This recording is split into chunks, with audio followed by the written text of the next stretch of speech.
Sir నమస్తే. నమస్కారం. Welcome to my program unfiltered with Kiran. So నా ప్రోగ్రామ్ పేరు లాగానే మన కన్వర్జేషన్‌లో కూడా ఏ ఫిల్టర్స్ లేకుండా ఉండాలని నేను కోరుకుంటున్నాను సార్. సో నేనేమన్నా అడిగినా సరే మీరు మొహమాట పడకుండా ఎటువంటి ఇబ్బంది లేకుండా ఓపెన్‌గా చెప్తారని no problem. Okay sir. So Kasireddy Bhaskar Reddy గారు మీ పేరు. సో కసిరెడ్డి ప్రింటింగ్ ప్రెస్ అని ఒక చిన్న బిజినెస్ నుంచి మొదలుపెట్టిన మీ ప్రయాణం 1980లో ఇవాళ షేర్లింగంపల్లి కాన్స్టిట్యుయెన్సీలో ఎక్కడికి వెళ్ళినా మీకంటూ ఒక మంచి ఐడెంటిటీ ఉంది, మంచి పాపులర్ ఫిగర్గా, పవర్ఫుల్ వ్యక్తిగా మీ గురించి గుర్తించి మాట్లాడుతున్నారు. దాని మీద మీ ఒపీనియన్ ఏంటి సార్? 1980లో కసి ప్రింటర్స్ పేరు మీద మేము వ్యాపారం స్టార్ట్ చేసినాం. 84 నుంచి 1980 కాదు 1984 నుంచి ఓకే. మాది చందానగర్లోనే ఉండే, ఆ తర్వాత ముత్తంగిలో ఉండే, పటంచేరు మండలం ముత్తంగిలో ఉండే. ఆ తర్వాత 94 నుంచి తిరిగి మనం మేము చందానగర్లో ప్రారంభించడం జరిగింది. నేను 84 నుంచి 25 ఇయర్స్ ట్యాక్స్ అసెస్మెంట్ ఎస్ఎస్సిని నేను ఓకే. నా ప్రింటింగ్ ప్రెస్ వ్యాపారంతో 25 ఇయర్స్ ట్యాక్స్ అసెస్మెంట్ చేసినాను నేను. ఆ తర్వాత మళ్ళీ చందానగర్లో 94లో పెట్టిన తర్వాత కూడా కంటిన్యూగా నేను ట్యాక్స్ అసెస్మెంట్ లాస్ట్ 12 ఇయర్స్ నుంచి నేను ట్యాక్స్ అసెస్సిని కాదు. ఓకే. నా వ్యాపారం 10 ఇయర్స్ బ్యాక్ నా ప్రింటింగ్ ప్రెస్ అనేది నా వ్యాపారం నేను 10 ఇయర్స్ బ్యాకే నేను క్లోజ్ చేసుకోవడం జరిగింది. సరే, మీ రాజకీయ ప్రస్థానం గురించి చెప్పండి సార్. నేను నా విద్యార్థి దశలోనే ఏబీవీపీ కామారెడ్డి టౌన్ ఆర్గనైజింగ్ సెక్రటరీని నేను ఓకే. 79లో. ఆ. ఆ తర్వాత ఇక్కడ నేను నా వ్యాపార నిమిత్తం కానీ నా ఉద్యోగ నిమిత్తం కానీ నేను పటాన్చేరు చందానగర్ ఏరియాలోనే 80 నుంచి ఇప్పటి వరకు 1980 నుంచి ఇప్పటి వరకు ఇదే ప్రాంతంలోనే నేను ఉన్నాను. నా ప్రింటింగ్ ప్రెస్ 10 ఇయర్స్ బ్యాక్ ఉండేది. అప్పటి వరకు కూడా నాది ప్రింటింగ్ ప్రెస్ వ్యాపారమే నడుస్తుండే. దాంతోపాటు నేను 2000 సంవత్సరం నుంచి ప్రజా ఉద్యమాలు, ఇక్కడ చందానగర్ పరిసర ప్రాంతాల ప్రజా ఉద్యమాలు, అమీన్పూర్ క్వారీ బ్లాస్టింగ్లు కానీ, ఇక్కడున్న పరిసర ప్రాంతాల ప్రజలకు చాలా తీవ్ర ఇబ్బంది కలుగుతున్నది ఆ బ్లాస్టింగ్స్. అమీన్పూర్ క్వారీ బ్లాస్టింగ్స్ ఏమో బౌండరీలో అమీన్పూర్లో ఉండేవి 5 క్రషర్స్. ఈ 5 క్రషర్స్ యొక్క 300 ఫీట్ల లోతు బోరు వేసి అందులో బాంబులు పెట్టి పేల్చేవాళ్ళు. ఈ సరౌండింగ్ బిహెచ్ఎల్ పరిసర ప్రాంతాల 50 కాలనీలు ఇది ఎఫెక్ట్ అయ్యేవి. ఇండ్లు గోడలు క్రాక్స్ ఇచ్చేవి, బోర్వెల్లు కొలాప్స్ అయ్యేది, ఇండ్లు కూలిపోయేవి. దీంతో పాటు బోర్వెల్లు కూలిపోవడం వల్ల ఆ నీళ్లు లేని పరిస్థితి ఏర్పడ్డది. కొత్తగా ఇండ్లు కట్టుకునే వాళ్ళు కూడా భయపడే పరిస్థితి ఉండే 2000 సంవత్సరంలో. 2000 సంవత్సరం నుంచి 2010 వరకు క్వారీ బ్లాస్టింగ్ ఉద్యమం ఒక ఉవ్వెత్తున లేచిన దానికి నేను నాయకత్వం వహించిన.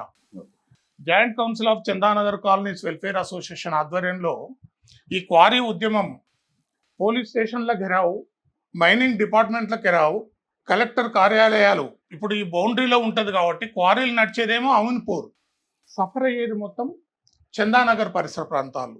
అంటే అక్కడ కలెక్టరు, ఇక్కడ మైనింగు, అక్కడ కలెక్టర్ కార్యాలయాలు, పోలీస్ స్టేషన్లు ఇవన్నీ ఉండేవి. అప్పుడు తెలుగుదేశం ప్రభుత్వం కూడా ఉండే. ఆ టైంలో విజయరామారావు గారు మినిస్టర్ ఉంటే, ఖైరతాబాద్ ఎమ్మెల్యే విజయరామారావు గారు ఎక్స్ సిబిఐ డైరెక్టరు. వారు నాకు చివరిగా నేను చేసిన 48 గంటల నిరాహార దీక్షకు గవర్నమెంట్ ఆర్డర్స్ తెచ్చిచ్చింది క్వారీలు షిఫ్ట్ చేయాలని. అంతకు పూర్వమే 5 రిట్ పిటిషన్లు నేను హైకోర్టులో మా జాయింట్ కౌన్సిల్ ఆధ్వర్యంలో ఫైల్ చేస్తే 5 రిట్ పిటిషన్లో ప్రజలకు అనుకూలంగా హైకోర్టు ఉత్తర్వులు ఇప్పటికీ ఉన్నాయి. 2000-2005 మధ్యలో వచ్చినాయి ఈ ఉత్తర్వులు. ఆ ఉద్యమం చిరస్మరణీయం. లోకల్ కాలనీ పీపుల్కి అందరికీ ఒక ఊరట కలిగించిన ఉద్యమం అది. సో మీరంటే దాని మీద ఇంట్రెస్ట్ ఎందుకు చూపించారు సార్? ఆ ఇష్యూ మీద అంటే వేరే వాళ్ళు ఎవరు కాకుండా స్పెసిఫిక్గా మీరే ఎందుకు, అంటే మీరేమైనా బాధితులు అయ్యారా ఆ విషయం వల్ల? పర్సనల్గా మీకు ఏమైనా ఇబ్బంది జరిగింది అప్పుడు? 1999లో నేను ఈ ఫ్లాట్లోకి వచ్చిన.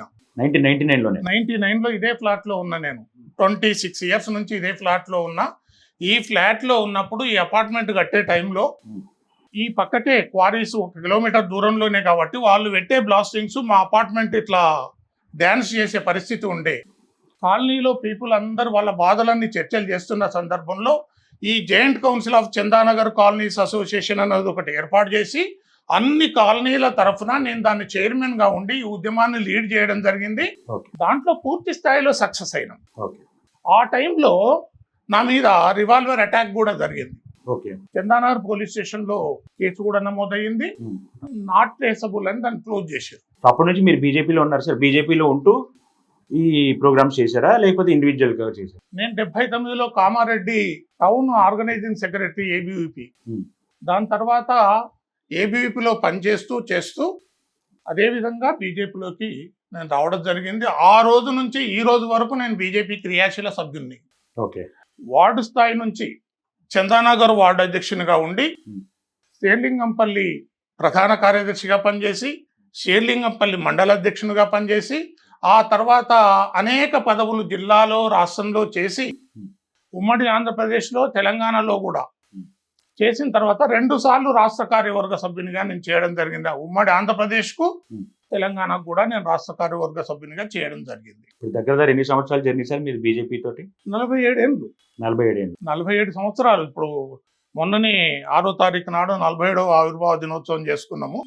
47 ఏళ్ళు అయింది నేను బీజేపీలో అదే విధంగా కొనసాగుతున్నా. మధ్యలో పార్టీ ఎందుకు మారారు సార్? పీఆర్పీకి ఎందుకు వెళ్ళారు? అప్పుడు చిరంజీవి గారు పార్టీ పెట్టినప్పుడు అందరూ యువకులు అక్కడ చూస్తున్నప్పుడు ఎంబడి ఉన్న వాళ్ళు కూడా కొంత ఉత్సాహపడుతున్నప్పుడు ఒక అడుగు పీఆర్పీలోకి వేసి తిరిగి వెంటనే మళ్ళీ మేము బీజేపీలోకి రావడం జరిగింది. ఏం నచ్చి పీఆర్పీలోకి వెళ్ళారు? మళ్ళీ బీజేపీలోకి రావడం గల కారణం ఏంటి? నేను పీఆర్పీలకు పోవడం అనేది నాది చారిత్రక తప్పిదం. నా సిద్ధాంతాలకు పీఆర్పీ అనుకూలం కాదు. అంటే ఏంటి ఆ సిద్ధాంతాలు? అందులో మీకు నచ్చని పాయింట్స్ చెప్పండి. ఏం నచ్చి వెళ్ళారు మీరు, అది చెప్పండి ఫస్ట్. పీఆర్పీ అప్పుడున్న చిరంజీవి గారు ఏమో చేస్తారు అనే ఆలోచనతోటి పీఆర్పీలోకి పోతే ఆ పీఆర్పీ ఎలక్షన్లలోనే టికెట్లు ఏ విధంగా జరిగిందో అందరికి తెలుసు. అనేక వచ్చినాయి, మనమైతే చూడలేదు. కానీ ఆ టికెట్లు ఇచ్చిన తీరు కానీ ఆ తర్వాత వెంటనే అది కాంగ్రెస్ లో విలీనమైన విధానం కానీ నచ్చక అది ఎలక్షన్స్ అయినాక విలీనం చేశారు. అవును. మీరు ఎలక్షన్స్ కంటే ముందే వచ్చేసారా? ఎలక్షన్స్ ఉన్నాను నేను. ఎలక్షన్ తర్వాత కూడా మేమందరం ఎలక్షన్ లో ఉన్నప్పుడే పీఆర్పీకి ఇక్కడ 33,000 ఓట్లు వచ్చినాయి. సో టికెట్ ఆశించి వెళ్ళారు అప్పుడు మీరు? అవును. వచ్చిందా టికెట్? రాలేదు. అందుకని వచ్చేసారా? రాలేదు. కొద్ది కాలం వేచి చూసి తిరిగి భారతీయ జనతా సొంత ఇంటికి వచ్చేసినాం. సో అప్పుడు మీకు ఏమైనా అడ్డంకులు ఎదురైనాయా బీజేపీలో? సహజంగా మేము భారతీయ జనతా పార్టీలో పుట్టినాం, పెరిగినాం. మాకు అడ్డంకులు అనేవి ఎప్పుడూ లేవు. సరే, కొంత ఆవేశంతో తీసుకున్న నిర్ణయం, ఆలోచన లేకుండా తీసుకున్న నిర్ణయం వల్ల ఆ విధంగా జరిగింది. పీఆర్పీ పార్టీ మీద మీ ఒపీనియన్ ఏంటి సార్? వెంటనే ఒక ఆవేశంతో తీసుకున్న నిర్ణయం. ఓకే, బట్ మీ అబ్జర్వేషన్ లో పీఆర్పీ పార్టీ మీద కూడా ఆవేశంతో తీసుకున్న నిర్ణయం, ఆవేశంతో తీసుకున్న విలీనం, ఇదే నా ఒపీనియన్. ఒకవేళ వాళ్ళు విలీనం చేయకుండా అట్లానే కంటిన్యూ చేసి ఉంటే ఇవాళ మంచి పొజిషన్ లో ఉండేవాళ్ళంటారా? ఆ విధానాలకు మనకు నచ్చేవి కాదేమో. అంటే ఏంటి సార్ విధానాలు? అంటే ఏం విధానాలు? టీఆర్పీ విధానాలు అనేవి వెంటనే అధికారంలోకి రావాలి, ఒక ఐడియాలజీ, సరైన ఐడియాలజీ లేకుండా తీసుకున్నారనేది మా అభిప్రాయం. తొందరపాటు నిర్ణయం. తొందరపాటు నిర్ణయమే. ఐడియాలజీ లేకుండా తీసుకున్న ఒక పార్టీ పెట్టేప్పుడు అనేక రకాలుగా ఆలోచన చేసి నిర్ణయం తీసుకుంటే సుదీర్ఘ కాలం కొనసాగుతుంది. లాంగ్ టర్మ్ విజన్ లేదు. లాంగ్ టర్మ్ విజన్ లేదు కాబట్టి తొందరగా అది విలీనం అయిపోయింది. అంటే బీజేపీ గురించి వర్ణించాలంటే కసిరెడ్డి భాస్కర్ రెడ్డి గారి దృష్టిలో ఏంటి? ఒక సిద్ధాంత పరంగా భారతీయ జనతా పార్టీ ఏర్పడినప్పటి నుంచి చివరి దశలో ఉన్న, తక్కువ స్థాయిలో ఉన్న వ్యక్తికి కూడా మూలాలు అందాలనే ఒక తపనతోటి ఏర్పడ్డ పార్టీ భారతీయ జనతా పార్టీ. చిట్ట చివరి వ్యక్తికి కూడా రాజ్యాంగ ఫలాలు అందాలనే ఆలోచనతో ఏర్పడ్డది భారతీయ జనతా పార్టీ. ఆ సిద్ధాంతంతోటి పొరికిపుచ్చుకొని ఇప్పటి వరకు నడుస్తూ 2 సీట్ల నుంచి ఈరోజు 3వసారి అధికారంలో కేంద్రంలో వచ్చింది. 15 కోట్ల సభ్యత్వం ఉన్న పార్టీ భారతీయ జనతా పార్టీ. ఈరోజు ప్రపంచంలోనే చరిత్ర కలిగిన పార్టీ భారతీయ జనతా పార్టీ. ప్రపంచ చరిత్రలో ఒక సువర్ణాధ్యాయం. 15 కోట్ల అతిపెద్ద పార్టీ, ఇంత సభ్యత్వం ఉన్న పార్టీ భారతీయ జనతా పార్టీ. సభ్యత్వం ఉంటే సరిపోతుంది అంటారా? సిద్ధాంతంతో కూడిన సభ్యత్వం. ఓకే. సిద్ధాంతం, మూల సిద్ధాంతంతో పాటు సభ్యత్వం కూడా. 15 కోట్లు అంటే అతిపెద్ద పార్టీ కాబట్టి సిద్ధాంతం నచ్చే ఇంతమంది సభ్యులు ఈరోజు చేరిండ్రు. మరి మన తెలంగాణలో ఎందుకని సార్ అంత అగ్రెసివ్ గా ముందుకు వెళ్ళలేకపోతున్నారు? భవిష్యత్తులో తెలంగాణలో కూడా యాజ్ ఏ పార్టీ అబ్జర్వర్ గా మీ ఉద్దేశంలో ఎందుకు ఫెయిల్ అవుతున్నారు? అనుకున్న రిజల్ట్ ఎందుకు రావట్లేదు? పశ్చిమ బెంగాల్లో ఏం లేకుండే, ఏమీ లేని చోట 82 తెలంగాణలో ఎందుకు రావట్లేదు అంటున్నా. మీరు పశ్చిమ బెంగాల్ అవన్నీ చెప్పకండి. తెలంగాణలో మీరు ఉన్నారు కాబట్టి. త్రిపురలో ఏం లేకుండే. అవన్నీ వద్దు సార్, అవన్నీ అందరికి తెలిసినవే. త్రిపురలో అధికారం, అవన్నీ అందరికి తెలిసినవే. తెలంగాణలో కూడా ఏమీ లేకుండే. గత ఎన్నికల్లో 8 పార్లమెంటు, 8 ఎమ్మెల్యేలు గెలిచినాం. భవిష్యత్తులో వచ్చే ప్రజలకు అనుకూలంగా పార్టీ ప్రజల్లో పనిచేస్తున్న సందర్భంలో ప్రజలు ఇష్టపడి ఓట్లు వేస్తే అధికారంలోకి వస్తుంది. భారతీయ జనతా పార్టీ కూడా అవకాశం ఉంది, ఎందుకు ఉండదు? లేదు నేను అన్నట్లా. ఎందుకు అంత అగ్రెసివ్ గా ఇక్కడ గ్రోత్ రావట్లేదు? మీరు చూసుకుంటే నేషనల్ వైడ్ మంచి విజయంతో ముందుకు వెళ్తున్నారు, మీ మార్క్ చాటుకుంటూ వెళ్తున్నారు. నేను అంటుంది తెలంగాణలో అటువంటి వేవ్ రాకపోవడానికి కారణం ఏమై ఉండొచ్చు అనేది మీ దృష్టిలో అడుగుతున్నాను. ఈ 5 రాష్ట్రాల ఎన్నికల తర్వాత Hmm.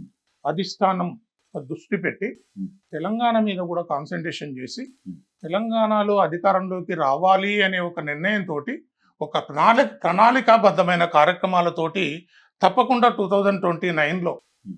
తెలంగాణలో కూడా అధికారంలోకి వచ్చే అవకాశం ఉందని ప్రతి కార్యకర్త భావిస్తున్నాడు. మరి జిహెచ్ఎంసీ ఎలక్షన్స్ ఇప్పుడు రాబోతున్నాయి కదా, దానికి కూడా మీరు ప్రిపేర్ అవుతున్నారా? తప్పకుండా జిహెచ్ఎంసీ ఎన్నికల్లో గతంలో వచ్చిన 50 సీట్లతో పాటు Hmm. ఈసారి 3 కార్పొరేషన్లలో అది సైబరాబాద్ కానీ మిగతా 2 కానీ హైదరాబాద్ కానీ అన్నిట్లలో భారతీయ జనతా పార్టీ జెండా ఎగరేస్తుందని భావిస్తున్నాం. మీ కోడలు కసిరెడ్డి సింధిరెడ్డి గారు కదా, లాస్ట్ టైం కార్పొరేటర్ ఎలక్షన్స్లో ఆవిడ పోటీ చేశారు.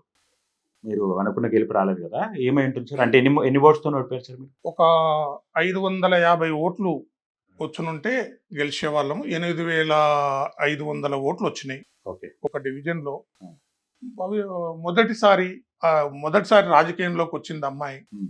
భవిష్యత్తులో అవకాశాలు ఉంటాయని. అంటే ఫెయిల్ అవ్వడానికి గల కారణాలు ఏమన్నా మీరు అనుకున్నారా, అసెస్ చేసుకున్నారా? ఇక్కడ మైనస్ అయింది. ప్రత్యర్థుల ఆర్థిక బలం, ప్రత్యర్థులు అధికారంలో ఉండడం, Hmm. దాంతోపాటు వాళ్ళు పెట్టిన ఖర్చు, ప్రలోభాలు, Hmm. వీటన్నిటి కారణంగా ఓడిపోవడం జరిగింది.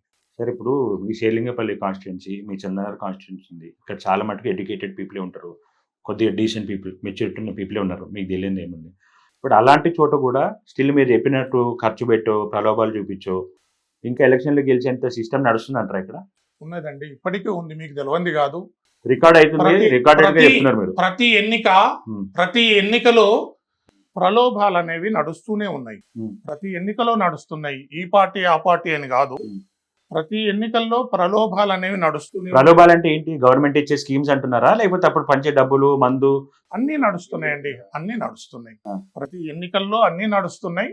ప్రలోభాలతోటి చివరి దశలో Hmm.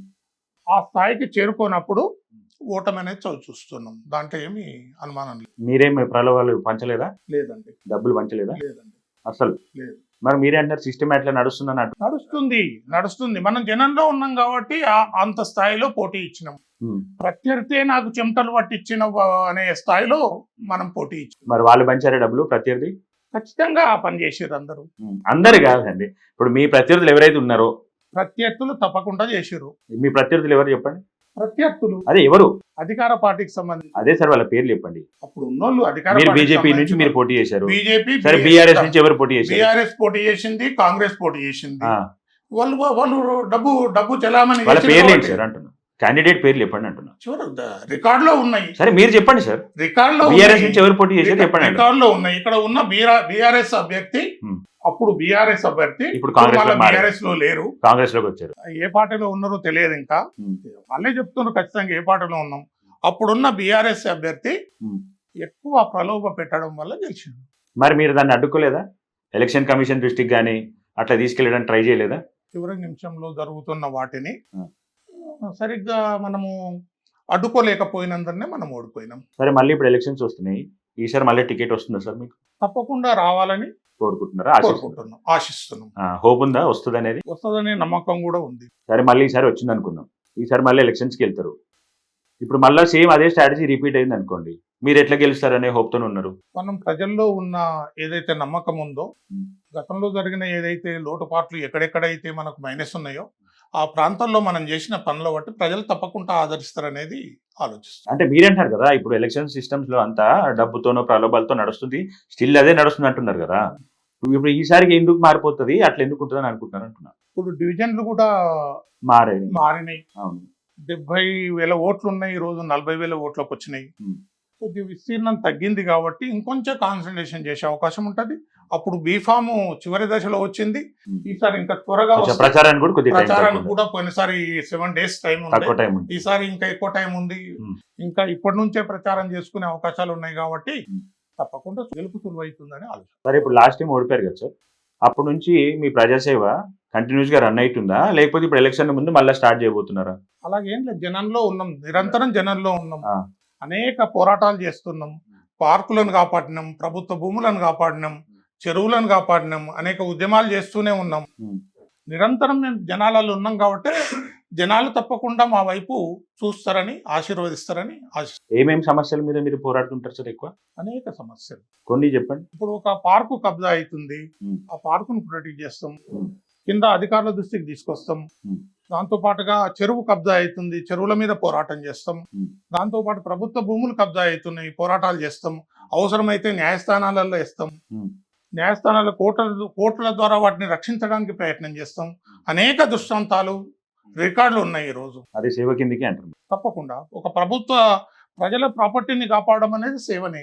దాంతో పాటు ప్రజా కనీస సౌకర్యాల మీద నిరంతరం వాళ్ళ సమస్యలను అటెండ్ అంటే కావడం. ఒక రాజకీయ నాయకుడిగా, మీరు ఒక పొలిటీషియన్ గా నేను ఏమంటున్నానంటే, ఒక కాన్స్టిట్యుయెన్సీలో చాలా రకాల సమస్యలు ఉంటాయి. హెల్త్ అండ్ శానిటేషన్ డిపార్ట్మెంట్ ఉంటుంది, ఎడ్యుకేషన్ డిపార్ట్మెంట్ ఉంటుంది, మెడికల్ ఉంటుంది, చాలా ఉంటాయి, మున్సిపాలిటీ అడ్మినిస్ట్రేషన్ ఉంటుంది, చాలా ఉంటాయి కదా సార్.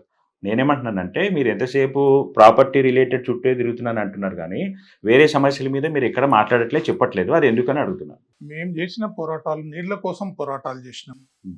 శానిటేషన్ మీద అనేక సమస్యల మీద తీసుకున్నాం. Hmm. చుట్టుముట్టు ప్రాంతాలలో బోర్లలో నీళ్లు లేవు, ఒక చెరువు కోసం పోరాటం చేస్తే అది ప్రజల సమస్యనే. Hmm. నాలా కబ్జా కోసం పోరాటం చేస్తే అది ప్రజల సమస్య. ఆపినా మీరు నాలా కబ్జాలు? తప్పకుండా అనేక లోకాయుక్తలో 45 కేసులు ఫైల్ చేసినాం. Hmm. 45 కేసులలో మెమరబుల్ ఆర్డర్స్ ఉన్నాయి మావి. మా ఆర్డర్స్ మీదనే ఏదైతే ఈ రోజు ఎన్కన్వెన్షన్ మొదలున్న తమ్మిడి చెరువు ఏదైతుందో, తమ్మిడి చెరువు సర్వే టిఆర్ఎస్ గవర్నమెంట్ సర్వే నాటకాలు ఆడింది మా ఆర్డర్లోనే. అనేక ఉన్నాయి, ఈ హైకోర్టు ఆర్డర్లు ఉన్నాయి, ఒక పార్కులు ప్రొటెక్ట్ చేయమని చెప్పి హైకోర్టు ఆర్డర్లు ఉన్నాయి మా దగ్గర. Hmm. అనేక ఉన్నాయి. ఒక ఎన్జిటి కేసులో ఒక పార్కు కబ్జా విషయంలో ఇద్దరు జిహెచ్ఎంసీ టౌన్ ప్లానింగ్ అధికారులనే సస్పెండ్ అయింది మా కేసులో. Hmm. అనేక ఉన్నాయి, అనేక దృష్టాంతాలు ఉన్నాయి. మీరు లాస్ట్ ఇచ్చిన కంప్లైంట్ ఏంటి సార్? జిహెచ్ఎంసీకి ఏమైనా ఇచ్చారా లాస్ట్ కంప్లైంట్? ఓ 3-4 రోజుల క్రితం, వారం రోజుల క్రితం ప్రజావానికి వెళ్ళారు కదా మీరు. అవును, ఏం కంప్లైంట్ ఇచ్చారు సార్? ఒక దొంగ ఎల్ఆర్ఎస్ను Hmm. రద్దు చేసి Hmm. ఆ పార్కును ప్రొటెక్ట్ చేయాలని Hmm. ఇవ్వడం జరిగింది. పార్క్ ని ప్రొటెక్ట్ చేయడం. పార్కును ప్రొటెక్ట్ చేయాలి, అక్కడ ఉన్న ఏదైతే ఎల్ఆర్ఎస్ ఎక్కడ పార్క్ సార్ అది? Friends colony, Arjun Reddy colony, Hmm.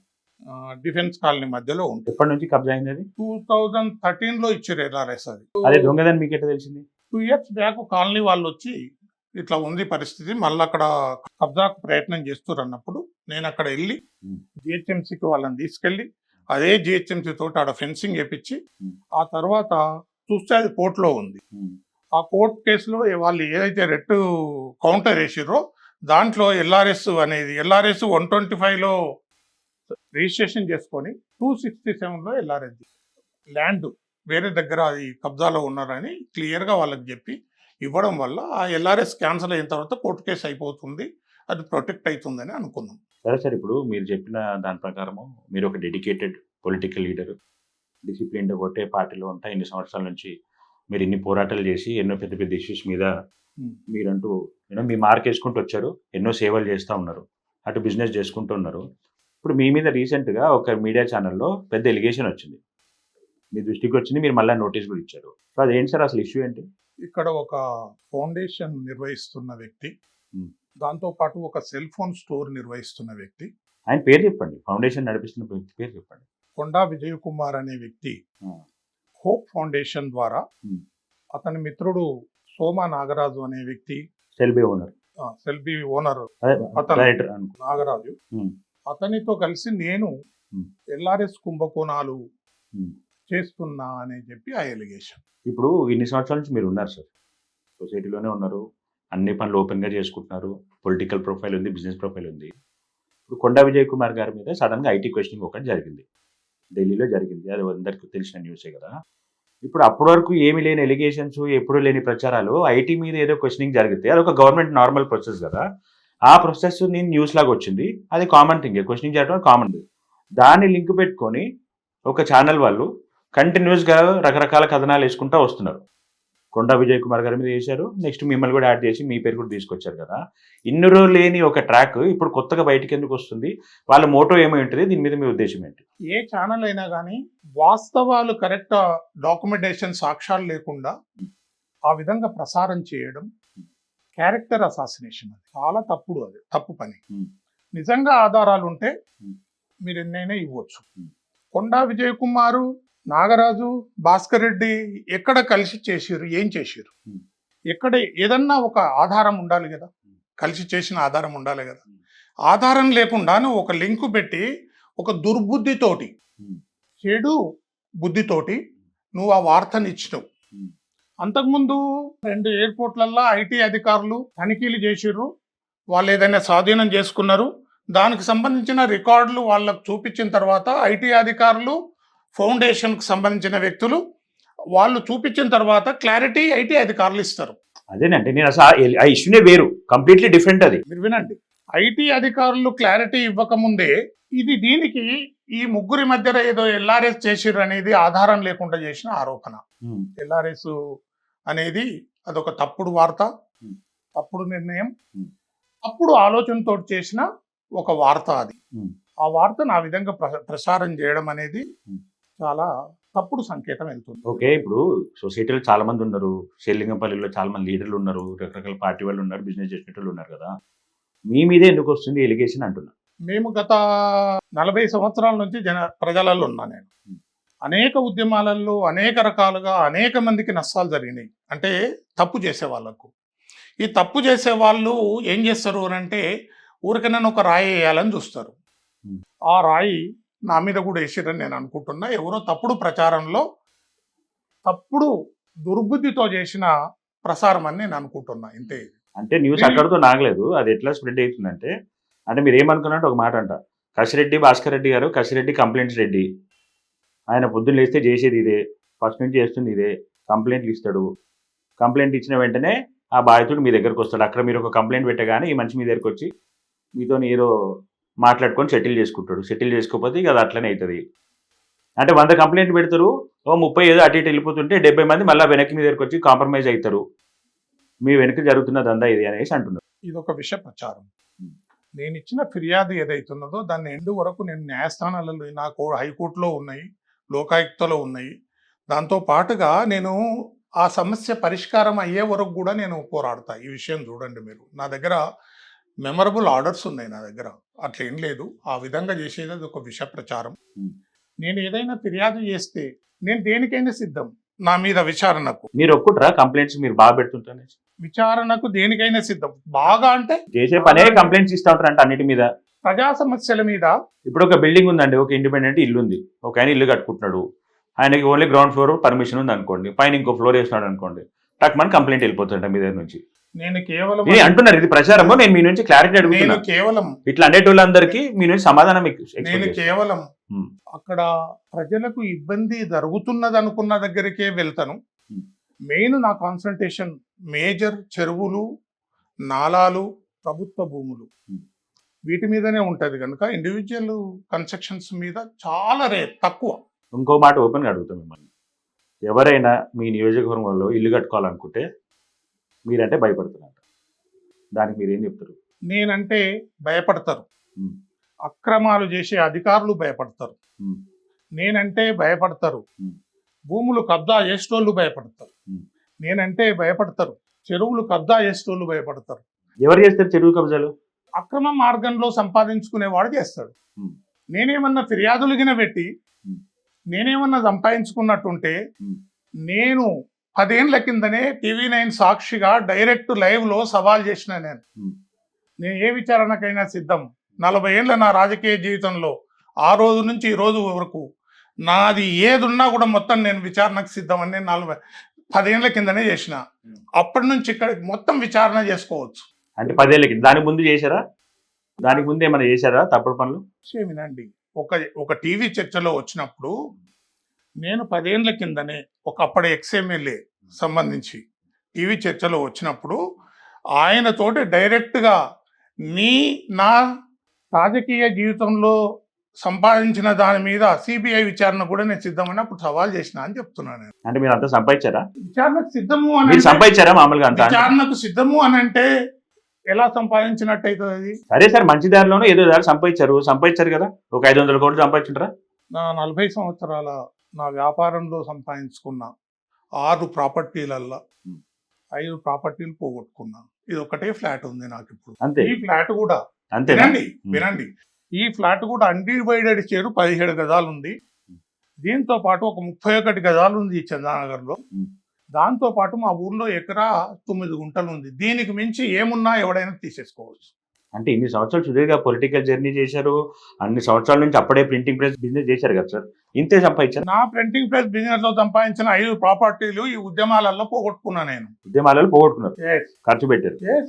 Hmm. నేను సంపాదించిన ఉద్యమం చేయడానికి ఖర్చు ఎందుకు అవుతుంది సార్? ఎందుకు కాదండి, ఒకసారి ఒక కలెక్టరేట్ కు ధర్నా పోవాలంటే 4 బస్సులు పెట్టాలి, 400 మందిని తీసుకుపోవాలా. ఏంటి మీరు మీ డబ్బులు పెట్టి ధర్నాలకి జనాలను తీసుకొని వెళ్ళారా?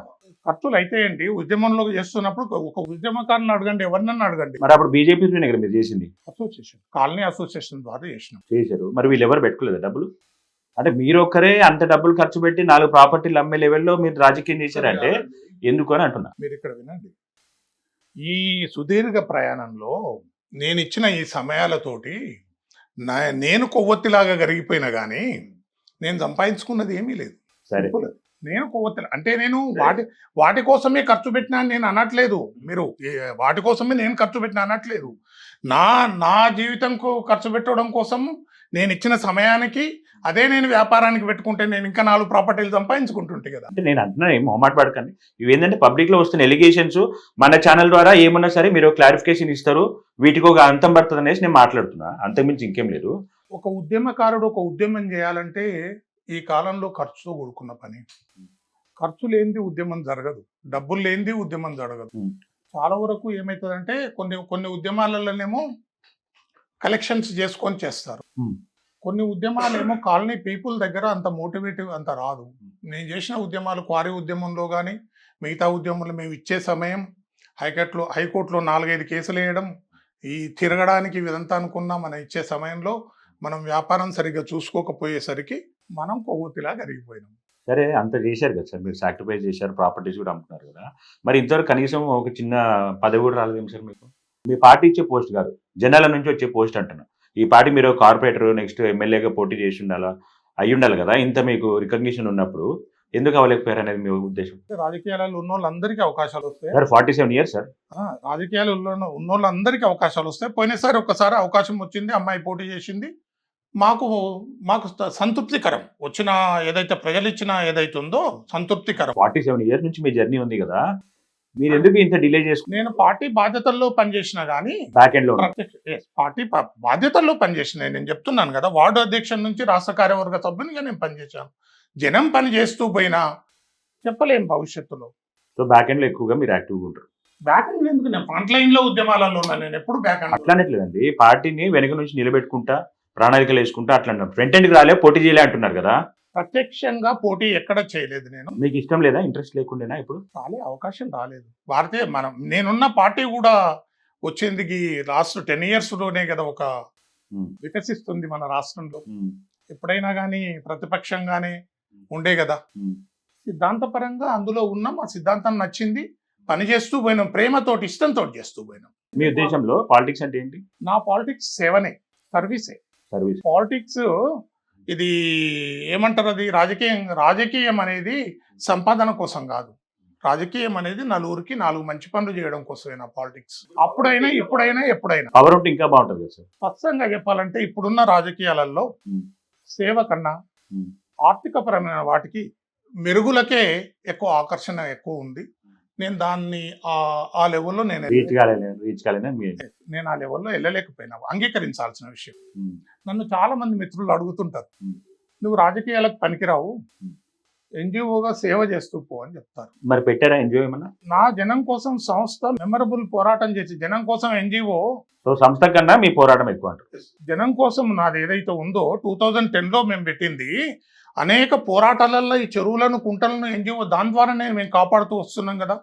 రంగారెడ్డి జిల్లా కలెక్టర్ 2012లో ఇప్పుడున్న కలెక్టర్ శేషాద్రి గారు, ఇప్పుడు సిఎంఓలో ఉన్నారు శేషాద్రి గారు, మా సంస్థకు మీరు ప్రజల ఆస్తులను రక్షించడానికి చాలా చక్కని సహకారం ఇస్తారు ప్రభుత్వానికి, ఇదే విధంగా మీరు కొనసాగించండి అని 2012లోనే ఆయన మాకు అప్రిసియేషన్ లెటర్ ఇచ్చారు. ఓకే, అంటే మాకు ఒక ఉత్సాహాన్ని ఇచ్చిపోయారు వాళ్ళు. ఒక ఎంఆర్ఓ, ఒక ఆర్డీఓ, ఒక ఎంఆర్ఓ షెర్లింగంపల్లి ఎంఆర్ఓ ఉంటే, ఒక హైటెక్ సిటీలో ఏది గురుకుల్ ట్రస్ట్ భూములు 5 ఎకరాలను దారాదత్తం చేస్తే, వాటి విషయంలో మేము పోరాడి ఆ ఎంఆర్ఓను సరెండర్ చేసినప్పుడు కలెక్టర్ శేషాద్రి గారు ఆ ఎంఆర్ఓ సరెండర్ చేస్తే అదే అప్పుడున్న రెవెన్యూ మినిస్టర్ రఘువీరారెడ్డి గారు Hmm. తిరిగి అదే ఎంఆర్ఓను మళ్ళీ ఇక్కడికి తీసుకొచ్చి పెట్టాడు. ఎవరు? రఘువీరారెడ్డి గారు, అప్పుడు రాజశేఖర రెడ్డి గవర్నమెంట్. Hmm. ఆ సమయంలో మేము హైకోర్టులో దానికి వ్యతిరేకంగా పోయి నరసింహారెడ్డి గారు జడ్జి ఆ బెంచ్ మీద వారు అప్పుడు చెప్పారు, ఏం చెప్పారు, నన్ను మొత్తం విననీయండి అని చెప్పి విన్న తర్వాత చివరికి ఆయన అన్నది ఏం ఆదేశం ఇచ్చిండంటే ఈ ఎంఆర్ఓను తిరిగి అదే రెవెన్యూ డిపార్ట్మెంట్లో కొనసాగిస్తే ప్రభుత్వ ఉద్దేశాన్ని శంకించాల్సి వస్తుందని ఇస్తూ క్లోజ్ చేశారు. ఇంత పెద్ద ఆర్డర్ ఉంది, హైకోర్టులో వచ్చింది. ఇది మెమరబుల్ ఆర్డర్. దీంతో పాటు గతంలో అనేక 4-5 రిట్ పిటిషన్లు క్వారీల మీద వేసినే గెలిచినాం, పార్కుల మీద వేసినే గెలిచినాం, ఎన్జిటిలో మెమరబుల్ ఆర్డర్స్ తీసుకున్నాం, లోకాయుక్తలో చెరువుల మీద సర్వే హైదరాబాద్లో జరిగిందంటే సోల్లో కూడా కలిసి పనిచేశాను నేను. సోల్ అండ్ మా జనం కోసం అనేక స్వచ్ఛంద సంస్థలతో కలిసి పనిచేసినాం.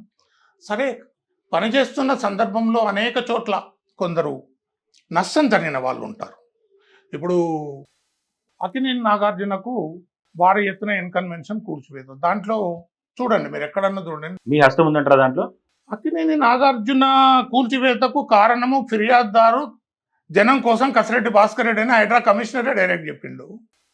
ఇది వాస్తవం కదా. నా ఫిర్యాదు మీదనే దాన్ని లోకాయుక్త ఇచ్చిన ఆదేశాలలో సర్వే జరిగింది. అది సర్వే జరుగుతూ టీఆర్ఎస్ గవర్నమెంట్ అక్కినేని నాగార్జునతో మిలాఖత్ అయ్యి సర్వేని ఆపేసింది. మీరు సర్వే ఎందుకు చేస్తున్నారని హైకోర్టు అడిగితే అప్పుడు ఉన్న గవర్నమెంట్ను రెవెన్యూ అధికారులు హైకోర్టుకి ఏం చెప్పారంటే లోకాయుక్త సర్వే చేయమని ఆదేశాలు ఇచ్చింది, అందుకని సర్వే చేస్తున్నాం అన్నారు. ఓకే, చిన్నగా రేకులు తీసి ఆపేసారు అక్కడి నుంచి. ఆ తర్వాత ఏదైతే ఇప్పుడున్న ప్రభుత్వం వచ్చిన తర్వాత, హైడ్రా వచ్చిన తర్వాత చూడండి, తమ్మిడికుంట చెరువు రికార్డు తీయండి.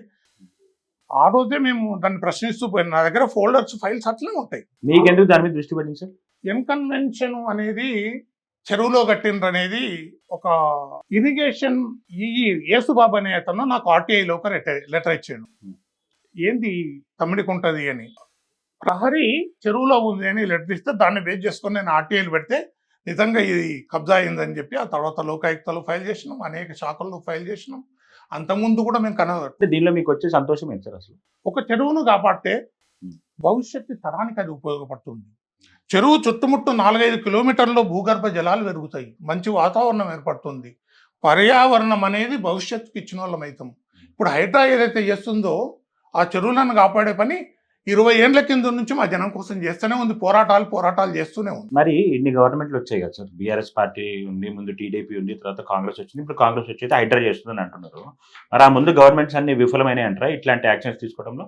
మా జనం కోసం ఏర్పడ్డదే చెరువులను, కుంటలను, ప్రభుత్వ భూములను యాంటీ కరప్షన్ అగనిస్ట్గా పోరాటం చేయడానికి పుట్టింది మా జనం కోసం. మేము ఎప్పుడో గమనించినాం, ఈ ప్రభుత్వ శాఖల్లో రెవెన్యూ, ఇరిగేషన్, తర్వాత జిహెచ్ఎంసి, దీంతో పాటు హెచ్ఎండిఏ, వీటిల్లో సమన్వయం లేకనే ఈ చెరువులు కబ్జా అవుతున్నాయి అనే ఉద్దేశం. అదే ఇప్పుడు గవర్నమెంట్ ఫెయిల్ అయిందంటారా ఇవన్నిటిని మెయింటైన్ చేయడంలో? ఖచ్చితంగా. ఎందుకైంది? మనం అంగీకరించాలి. అవగాహన లేకనా, లేకపోతే కావాలనే డబ్బుల కోసం? ప్రతిసారి అధికారంలో రావడానికి, నేను ఒక ఎన్జిఓగా మాట్లాడుతున్నా, అధికారంలోకి రావడానికి ఏ విధంగానైతే ఖర్చు పెడతారో దాన్ని సంపాదించడానికి అంతకంటే ఎక్కువ ఖర్చు పెడతారు ఈ రాజకీయ నాయకులు. అందుకనే రాజకీయాన్ని వ్యాపారం చేయొద్దు, సేవ కోసం చేసి ఈ రోజున్న పరిస్థితులలో ఈరోజు ప్రజలు కూడా ఆ విధంగా తయారు కావడానికి రాజకీయ నాయకులే కారణం. డబ్బు లేనిది ఓటు వేయము అనే జనం ఈ విధంగా అంటున్నారు అని అంటే వాళ్ళని ఆ విధంగా తయారు చేసిన రాజకీయ పార్టీలు, రాజకీయ నాయకులు కూడా ఒక కారణంగా నేను భావిస్తా. ఈ వ్యవస్థలో రెవెన్యూ, జిహెచ్ఎంసి, దాంతోపాటు హెచ్ఎండిఏ, దాంతోపాటు ప్రభుత్వము ఇవన్నీ సమన్వయంతో చేసినాడు చెరువులు కానీ, కుంటలు కానీ, ప్రభుత్వ భూములు కానీ, నాలాలు కానీ కాపాడబడతాయి. వీటిని కాపాడాలి అని అంటే కఠినమైన చట్టం ఉండాలి. ఆ చట్టం కూడా ఏముండాలంటే, మేము ఎన్నో కేసులలో మేము ఎక్కడ పోయినా కూడా ఒక ఆర్డీఓ, ఒక కలెక్టర్, ఒక రెవెన్యూ సంబంధించిన మండల తహసీల్దారు చెరువుల కబ్జాలకు కారకుడు బాధ్యుని చేయాలనేది కోర్టుల తీర్పులు కూడా ఉన్నాయి. అయితే మేము వేసిన కోర్టులలో కేసులు చూసిన తర్వాత, మేము మెమరబుల్ ఆర్డర్స్ తీసుకున్న తర్వాత మాకు కూడా ఏమనిపించిందంటే, ఎక్కడ చెరువు కబ్జా ఏ సంవత్సరంలో అయితే ఆ సంవత్సరంలో ఉన్న ఆ మండల తహసీల్దార్ను బాధ్యుని చేయాలి. ఇది మా డిమాండ్. ఆ రోజు నుంచి ఈ రోజు వరకు కూడా మేము అదే డిమాండ్ తోటి ఆ అధికారిని ఎండగడతాం, ఆ అధికారిని భయపెడతాం. బ్లాక్ మెయిల్ అన్నారు, నన్ను మొండోడు అన్నారు, అయినా కూడా మేము వెనకంజ వేయలేదు. ఖచ్చితంగా మేము బ్లాక్ మెయిల్లేమే. దేనికి? ప్రభుత్వ ప్రాపర్టీని, చెరువులను కాపాడడానికి నేను మొండోన్నే, నేను బ్లాక్ మెయిలర్నే. మీరు ఏమన్నా పిలుచుకోండి, అక్కడ చెరువు కాపాడబడ్డదా, ఆ చెరువు మంచి నీటితోటి అక్కడ నిండిందా అనేదే నాకు కావాల్సింది. ఇప్పుడు గవర్నమెంట్ అధికారులు మీకు భయపడతారనేది బయట ఉన్న మాటకి మీరు ఆన్సర్ ఇట్లా ఇస్తున్నారు అయితే. అవును, ఓకే. తప్పకుండా. ప్రభుత్వ అధికారి దేనికి భయపడాలి? నిజాయితీ గల్లోడు పోతేనే భయపడతారు, లేకపోతే పోడు. నువ్వు ఎక్కడన్నా తడుపుకున్నావు అనుకో, నీ మాట వాడు ఎప్పుడు వినడు. నువ్వు ఎక్కడన్నా తప్పు చేసినావు అనుక, అరే పోరా, వాని దగ్గరకు ఇంత తీసుకున్నావు, నా దగ్గరకు వచ్చి ఏం మాట్లాడుతున్నావు అంటాడు. ఇది నిజం, వాస్తవం. ప్రభుత్వ అధికారి ఒక సంస్థకు భయపడగలుగుతున్నాడు అంటే ఆ సంస్థను నిర్వహిస్తున్న వాడు నిజాయితీ పరుడని అర్థం. ఇప్పుడు ఒక ప్రభుత్వ అధికారి ఒక తప్పు చేశాడు, అది మీ దృష్టికి వచ్చింది. మీకు ఒక టీం ఉంటుంది, మీకు జర్నలిస్టుల టీం ఉంటుంది, వేరే ఒక సంబంధించిన టీం ఉంటుంది. ఇప్పుడు మీరు అదే ప్రభుత్వ అధికారిని పోయి మీరు బెదిరించేసి అక్కడ నుంచి ఆయన తప్పించేసి నెక్స్ట్ మీకు కావాల్సిన పనులన్నీ ఆయనతో ఇండైరెక్ట్గా చేయించుకుంటారు అనేది ఒక మాట. నిజాయితీగా ఒక అధికారిని ప్రశ్నిస్తాం కాబట్టే ఆ అధికారి భయపడతాడు. నెంబర్ 2, అది నిజాయితీనే ప్రశ్నిస్తారు.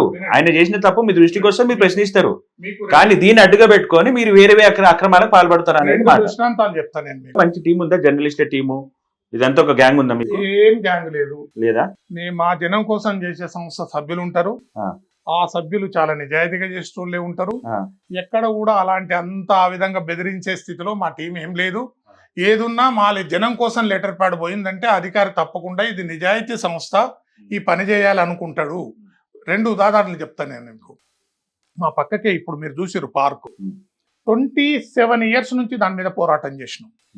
మధ్యలో ఎన్నో ఆటంకాలు వచ్చినాయి. ఇక్కడ పనిచేసిన జోనల్ కమిషనర్ ఇప్పుడు హైదరాబాద్ కలెక్టర్గా చేస్తుంది హరిచందన గారు. మా పార్కు కబ్జాను తీసేసి మా పార్కును డెవలప్ చేయని మేమంటే, ఎవడైతే కబ్జాదారు ఉన్నాడో కబ్జాదారుతోటి మమ్మల్ని కూర్చొని మాట్లాడడానికి ప్రయత్నం చేస్తే మేము అంగీకరించాం. ఇప్పుడు హైదరాబాద్ కలెక్టర్ హరిచందన గారు మా దగ్గర జోనల్ కమిషనర్ గా ఉండే వారు ఏం చేశారంటే, మీరు రికార్డెడ్ లైన్ ఒక గవర్నమెంట్ ఆఫీసర్ గురించి మాట్లాడుతున్నారు. ఐఏఎస్ అధికారితో మా అధికారి అప్పుడు కూడా ఆమె ఆ కబ్జాదారుతోటి మాకు మాట్లాడించడానికి ప్రయత్నం చేస్తే, నా వాక్యం పూర్తిగా వినండి మీరు, ప్రయత్నం చేస్తే మేము అంగీకరించలేదు. అంగీకరించకుండా మేము ఒక 70 మంది ఉన్నాం ఆ రోజు. మహిళలు ఉన్నారు, కాలనీ మహిళలు ఉన్నారు, అందరు ఉన్నారు. అతను వస్తున్నాడనే విషయం మాకు తెలియదు.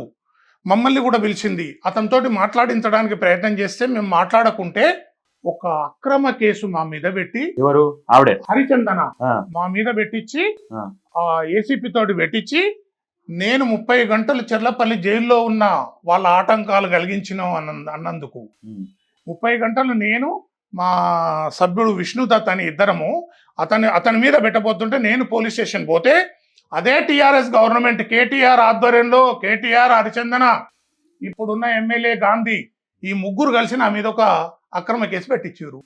ఆ అక్రమ కేసులో నేను 30 గంటలు చెర్లపల్లి జైల్లో ఉన్నా. ఆ కేసు 7 సంవత్సరాలు కోర్టుకు తిరిగినాం. ఇప్పటికీ ఆ కోర్టు నేను మళ్ళీ అప్పీల్ చేసిన, పై కోర్టులో నడుస్తూ ఉంది. ఏం కేసు పెట్టారు? విధులకు ఆటంకం కలిగించారు అని పెట్టిండ్రు. ఆ ఫోన్ ఆమె ముందరనే బలగొట్టింది. పిల్లగాడు సారీ అని చెప్పినా కూడా వినలే ఆమె. ఒక ప్రజా సమస్యల మీద ఒక 40 మంది లేడీస్ కలిసి వస్తే ఆమె వివరించిన తీరు బాధాకరం. ఇప్పుడు ఇంతగా కబ్జా నుంచి కాపాడారా? మొత్తం హైకోర్టులో కేసు గెలిచినాం. హైకోర్టులో పిల్ ఫైల్ చేసినాం. ఆ పిల్లో పార్కును డెవలప్ చేయమనంటే ఆయన ఈవీడిఎం ఉండే కదా, ఆయన డైరెక్టర్ ఈవీడిఎం జిహెచ్ఎంసి విశ్వజిత్ ఆధ్వర్యంలో ఆ పార్కును కాపాడినరు. ఎక్కడైతే నా మీద కేసు పెట్టిన కేటీఆర్ అదే ఆయన ట్విట్టర్లో మేము ఈ పార్కును కాపాడినామని అందమైన ఫోటో ఆయన ట్విట్టర్లో పెట్టుకున్నాడు. దాన్ని మా ఈవీడిఎం టీం ప్రొటెక్ట్ చేసిందని. దాని వెనుకంగా మా త్యాగం ఎంతుందనేది ఇక్కడ ఉన్న జనానికి తెలుసు. అర్థమైంది.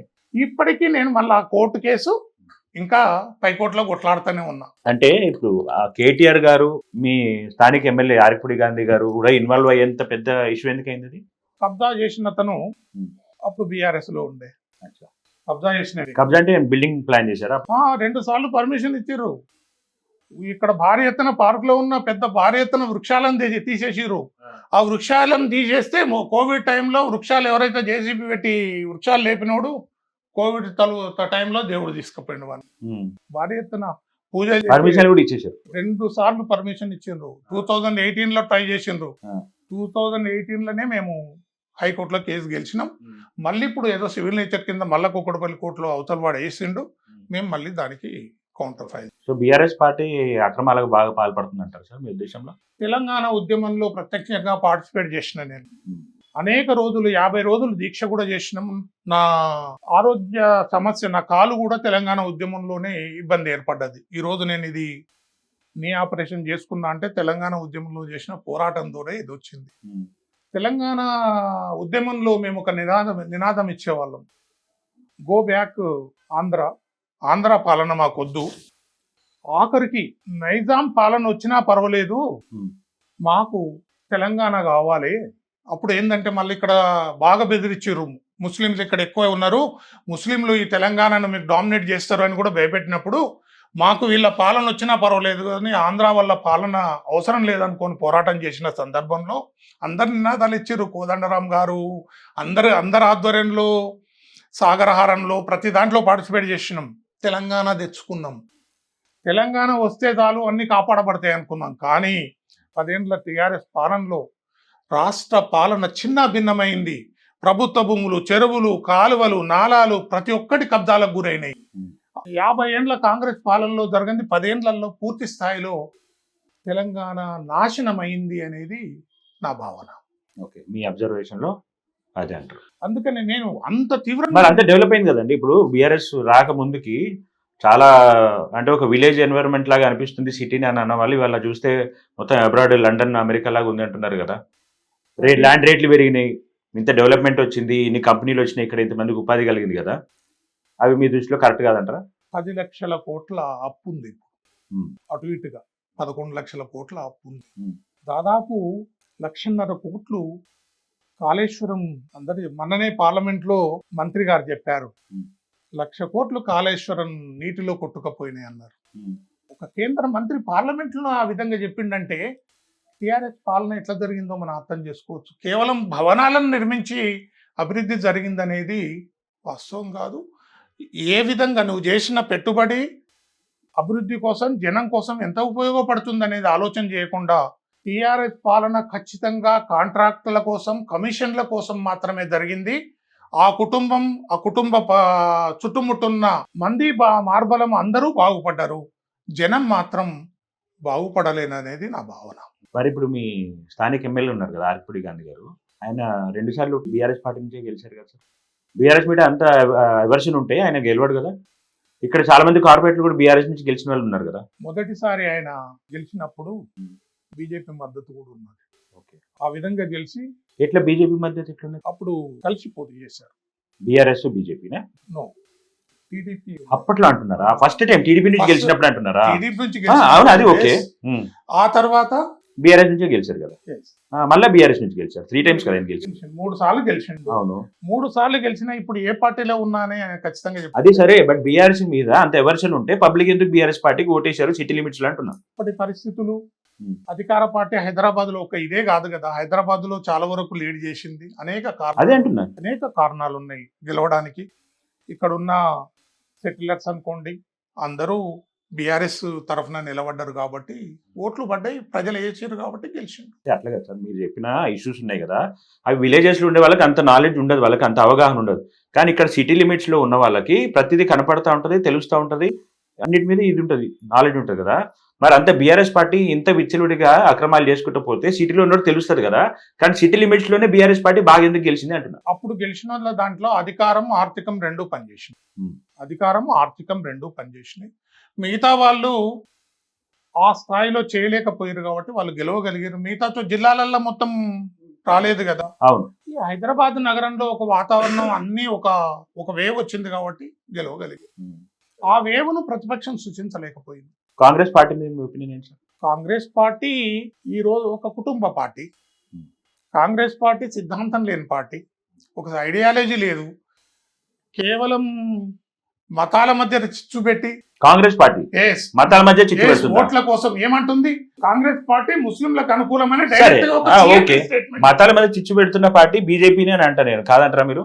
కాదు, బీజేపీ ఎప్పుడు కూడా మతాల మధ్యలో చిచ్చు పెట్టదు. మాట్లాడితే హిందుత్వం గురించి మాట్లాడుతుంది. కానీ అనేక మంది, మీరు ఒక దృష్టాంతం అంజయ్ నగర్కి వెళ్ళండి, మీరు 120 మంది ఇళ్లను కాపాడితే 70 మంది ముస్లింలు ఇళ్ళు ఉన్నాయి నేను కాపాడినాయి. ముస్లిం బయట ఉండి మాట్లాడడం వేరు, పార్టీలో పనిచేయడం వేరు. ముస్లింలకు వ్యతిరేకంగా భారతీయ జనతా పార్టీ ఎన్నడూ ఎక్కడ చేయలేదా? ముస్లింలకి క్రిస్టియన్ల విరుద్ధంగా చేయలేదా? మత ప్రాతిపదికన రిజర్వేషన్స్ ఇవ్వద్దు అంటది బీజేపీ. అది రాజ్యాంగబద్ధంగా ఉండాలంటది.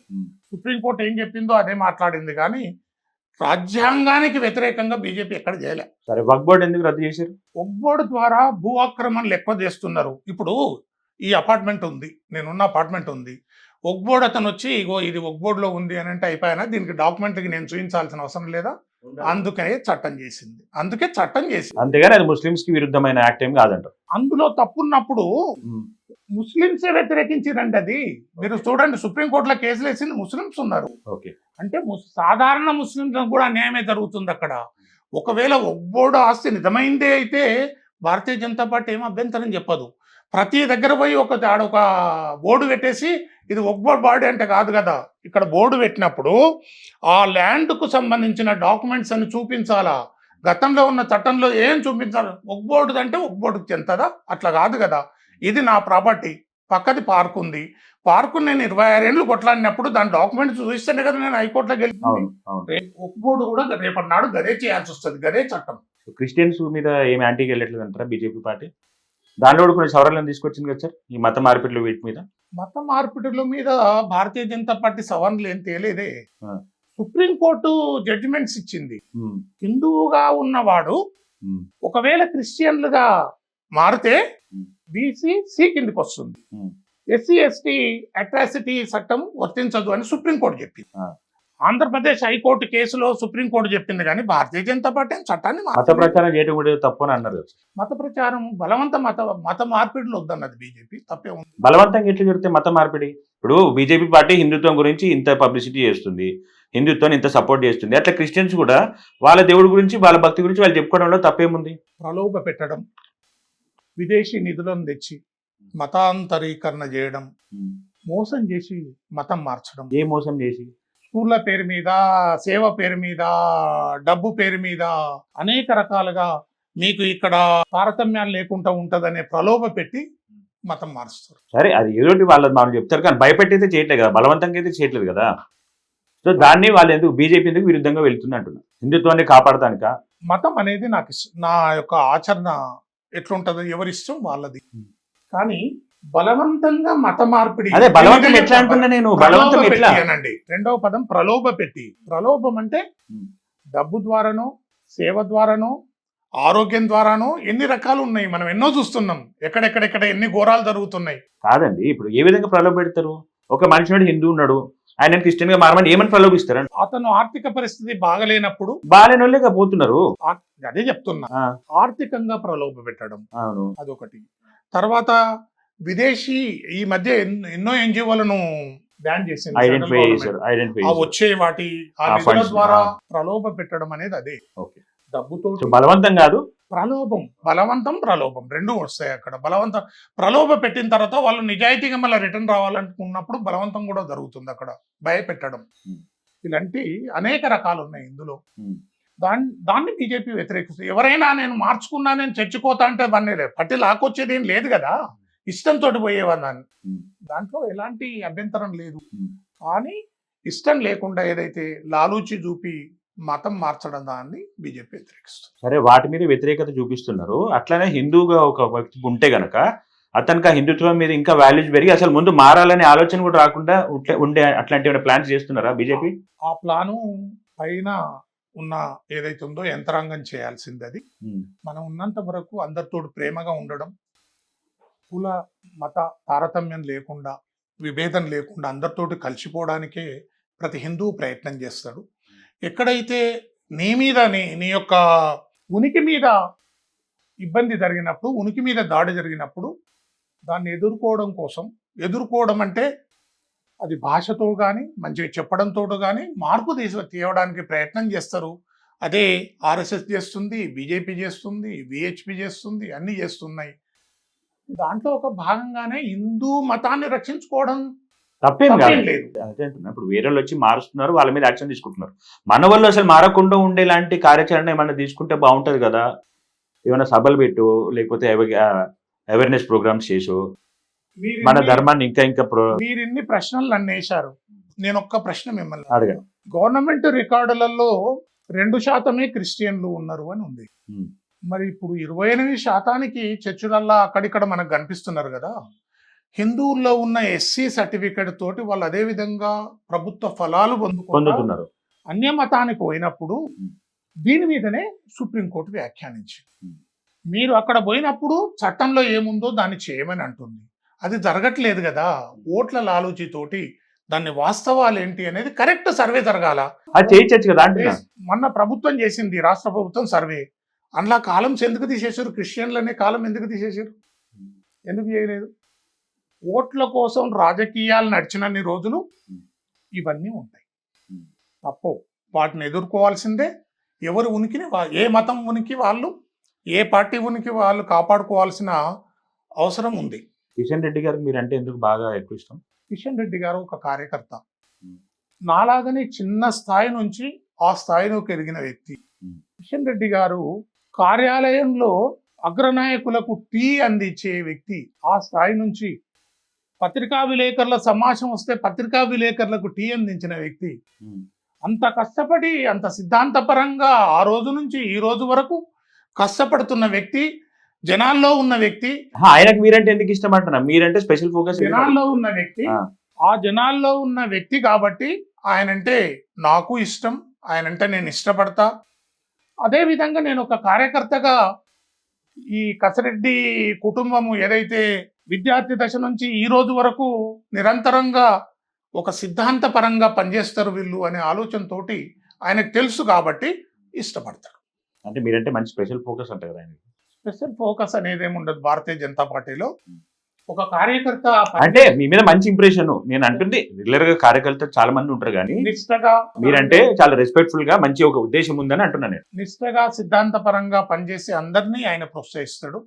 ఆయన కూడా కార్యకర్త స్థాయి నుంచి ఈరోజు సెంట్రల్ మినిస్టర్గా వచ్చిండు కాబట్టి కార్యకర్త బాధ ఏంది, గ్రౌండ్ లెవెల్లో ఏ విధంగా పనిచేస్తారు కార్యకర్తలు అనే ఆలోచన ఆయనకు ఉంది కాబట్టి అందరినీ ఇష్టపడతాడు. అందులో నేను ఒక్కరిని, 15 కోట్లల్లో నేను ఒక్కరిని. ఇన్ని సంవత్సరాల ఎక్స్పీరియన్స్ తోటి కొంతమంది రాజకీయ నాయకుల పేర్లు చెప్తాను, వాళ్ళ మీద మీకున్న ఒపీనియన్ మీరు చెప్పండి.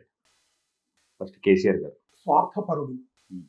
కుటుంబం కోసం పనిచేసిండు, రాష్ట్రం కోసం, తెలంగాణ కోసం పనిచేయలేదు. అడ్డదారులు అడ్డంగా సంపాదించుకున్నారు మొత్తం. తెలంగాణను దోషిర్రు. తెలంగాణ తెచ్చిన జాతిపిత అంటారు కదా. ఆయన తెలంగాణ తేవడానికి ప్రధాన కారకుడే కానీ ఆలోచన విధానం రాజకీయాల్లోకి వచ్చిన తర్వాత, అధికారంలోకి వచ్చిన తర్వాత దళితుడిని ముఖ్యమంత్రిని చేస్తా అన్న ఆయన తాను ముఖ్యమంత్రి అయి అధికార వ్యామోహంలో కుటుంబం మొత్తము రాష్ట్రం మీద పడి దోసుక తింటే కూడా స్పందించని వ్యక్తి. అతను నిజంగానే రాజకీయ నాయకుడు ఎట్లయిండో అర్థం కాదు. కేటీఆర్ గారు. కేటీఆర్ గారు స్వయం ప్రకాశం కాదు. తండ్రి పేరు చెప్పుకొని రాజకీయం చేస్తుండు, చెట్టు పేరు చెప్పి కాయలు అమ్ముకున్న వ్యక్తి. హరీష్ రావు గారు. హరీష్ రావు కష్టజీవి, కష్టపడతాడు. ఆయన మామ వెనుక ఉండి అనేక ఆరోపణలు ఎదుర్కొంటున్న వ్యక్తి. ఆరిపూడి గాంధీ గారు. అరకపూడి గాంధీ గారు ఒక వ్యాపారవేత్తగా ఉండి రాజకీయాల్లోకి వచ్చి షేర్లింగంపల్లిలో ఒక నమ్మకం కలిగించి ఆ నమ్మకాన్ని పూర్తి స్థాయిలో నెరవేర్చలేని వ్యక్తి. డెవలప్మెంట్ ఏమైనా చేశారా నియోజకవర్గానికి? నమ్మకాన్ని నెరవేర్చలేని వ్యక్తి అంటే అభివృద్ధి జరగలేదు. కేవలం తను అనుకున్న వ్యక్తులకు, తను అనుకున్న ప్రాంతంలో మాత్రమే కార్యక్రమాలు, అభివృద్ధి కార్యక్రమాలు జరుగుతున్నాయి. నియోజకవర్గాన్ని మొత్తము ఒక లెవెల్లో చేయడం లేదనేది ప్రజల అభిప్రాయం. ఆయన ఏ పార్టీలో ఉన్నారని మీ అభిప్రాయం? ఆయన ఏ పార్టీలో లేరు. ఆయన ఏ పార్టీలో ఉన్నారు అనేది ఆయన్నే చెప్పలేకపోతున్నారు. ఒక విషయం నేను ఇక్కడ చెప్తా. నేను BRS లోనే ఉన్నా అని స్పీకర్కి ఇచ్చారు. కానీ నిన్న ఒక వ్యక్తి కాంగ్రెస్ పదవి తీసుకొని వచ్చి గాంధీని వచ్చి కలిస్తే అభినందించండు గాంధీ. చిన్న ఉదాహరణ ఇది చాలు. అతను పార్టీ మారిండ అంటే తప్పేముంది? ఎవరైనా సరే పార్టీకి అతీతంగా ఒక పోస్ట్ వచ్చిందని సెలబ్రేట్ చేసుకుంటే అభినందించడం తప్పే. కాంగ్రెస్ పార్టీలో పదవి తీసుకున్నాడు BRS ఎమ్మెల్యే దగ్గరికి వస్తే అభినందించడం అనేది విచిత్రం. అట్లా జరగదు. పార్టీ పదవి అది కూడా. ఏది ప్రభుత్వ పదవి కాదు. నీవు పిఎస్సి చైర్మన్, నువ్వు పార్టీ మారిన వ్యక్తివని నీ మీద ఆరోపణలు ఉన్నాయి. నువ్వు కండువా కూడా కప్పుకున్నావు.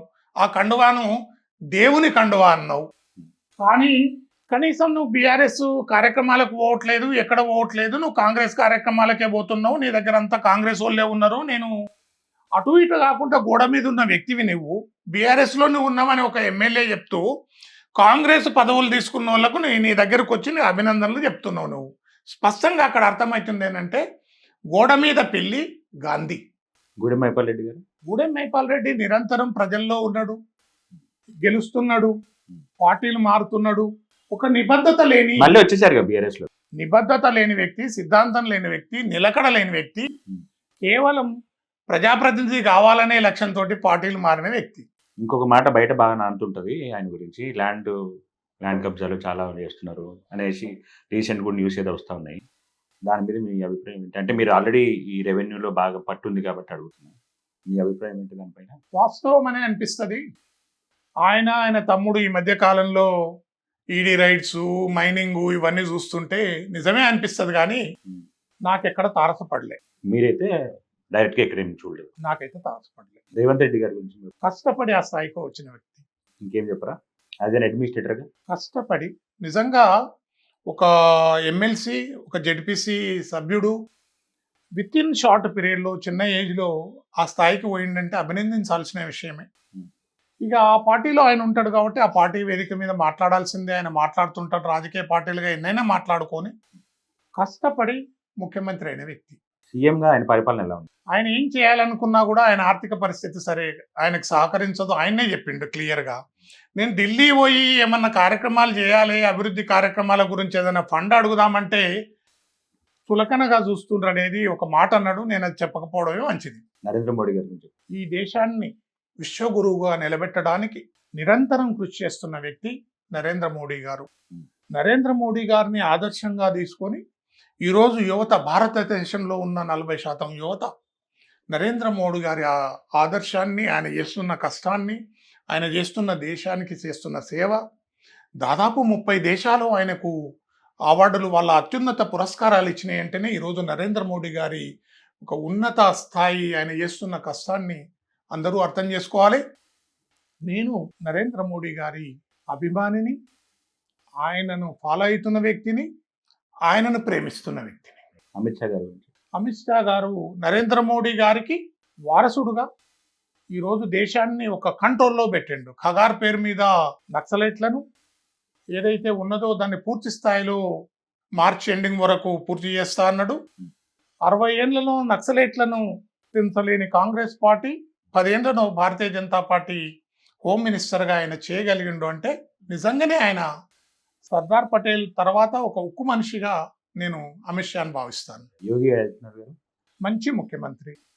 లా అండ్ ఆర్డర్ ఈరోజు యూపీలో ఒక స్థాయిలో గూండాలేలిన స్టేట్ను ఈరోజు లా అండ్ ఆర్డర్ను ఒక దారిన పెట్టి రాష్ట్రాన్ని ఆర్థికంగా దేశంలోనే అత్యున్నత స్థానికి తీసుకుపోయిన వ్యక్తి యోగి ఆదిత్యనాథ్. సొసైటీలో జర్నలిజం ఎంత ఇంపార్టెంట్ రోల్ ప్లే చేస్తుందంటారు? ఒకప్పటి జర్నలిస్ట్ అంటే ఒక ఆరాధ్య భావంతో చూసే రోజులు ఈ రోజు లేవు.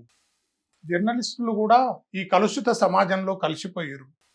జర్నలిస్టు తప్పులను ఎత్తి చూపాలి, సమాజంలో జరుగుతున్న, ప్రజలకు జరుగుతున్న నష్టాన్ని, దాన్ని నష్టపోకుండా వెలికి తీసేవాడే జర్నలిస్టు. నిజాలు మాట్లాడే జర్నలిస్టు ఈరోజు ఎక్కడ వెతికినా కనిపించడం లేదు. ఆ పరిస్థితి రావాలని కోరుకునే వాడిలో నేను మొదటి స్థానంలో ఉంటా. జర్నలిజం టాపిక్ వచ్చింది కాబట్టి ఫైనల్ ఒక మాట, మీ మీద ఎలిగేషన్ ఏదైతే తీసుకొచ్చిందో ఒక న్యూస్ ఛానల్, వాళ్ళకి మీరు ఏమైనా చెప్పదలుచుకున్నారా మా ఛానల్ ద్వారా? నిరంతరం జనాల్లో ఉండి, మేమేమైతే 2010లో ఏర్పాటు చేసిన జనం కోసం సంస్థ ద్వారా అనేక పోరాటాలు చేసి నిజాయితీగా మెమరబుల్ ఉద్యమాల్లో మేము విజయాలు సాధించిన సందర్భంలో నా మీద ఏదైతే సివిఆర్ న్యూస్ ఏదైతే ఫేక్ ఎల్ఆర్ఎస్ ఆరోపణ చేసిందో అది శుద్ధ అబద్ధం. ఏమాత్రం నా ఈ మాటలు విన్న తర్వాత వాళ్ళు వెంటనే ఆ వీడియోను తొలగించి ఆ మీడియా ద్వారా క్షమాపణ అనేది అడగాల. నాకు కూడా క్షమాపణ లెటర్ రావాలా. నేను మొండిగా అనేక పోరాటాలు చేసిన వ్యక్తిని. నా మీద వచ్చిన మచ్చను నేను తప్పకుండా తొలగించుకోవడానికి చివరి వరకు నా పోరాటం చేస్తా. ఈ షేర్లింగంపల్లిలో ఉన్న ప్రాంతంలో ఉన్న దాదాపు 7 లక్షల మంది ఓటర్లు లేదా షేర్లింగంపల్లి జనం ఎవరు కూడా కసిరెడ్డి భాస్కర్ రెడ్డి ఈ విధంగా చేస్తాడంటే నమ్మడు. అక్రమాల మీద, అవినీతి మీద పోరాటం చేయడానికి పుట్టిన సంస్థ మా జనం కోసం. ఆ జనం కోసం సంస్థ నేను వ్యవస్థాపకుడే ఎల్ఆర్ఎస్ దొంగ చేసిన అంటే ఈ సమాజం నమ్మదు. నేను చేసినట్టు నిరూపణ చేయగలిగితే ఏ శిక్షకైనా నేను సిద్ధం. పూర్తి స్థాయిలో నేను రాజకీయ సన్యాసం తీసుకుంటా.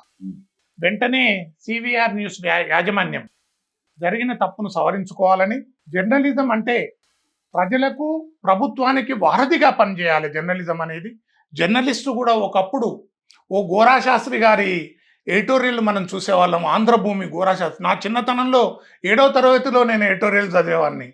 మా అన్న కసిరెడ్డి వెంకటరెడ్డి గారు ఆ గోరా శాస్త్రి గారి గురించి చెప్తూ ఉంటే నేను కూడా ఉత్సాహపడి ఆ ఎడిటోరియల్ చదివేవాడిని. చిన్న పిల్లవాడిని 7వ తరగతి 8వ తరగతిలో.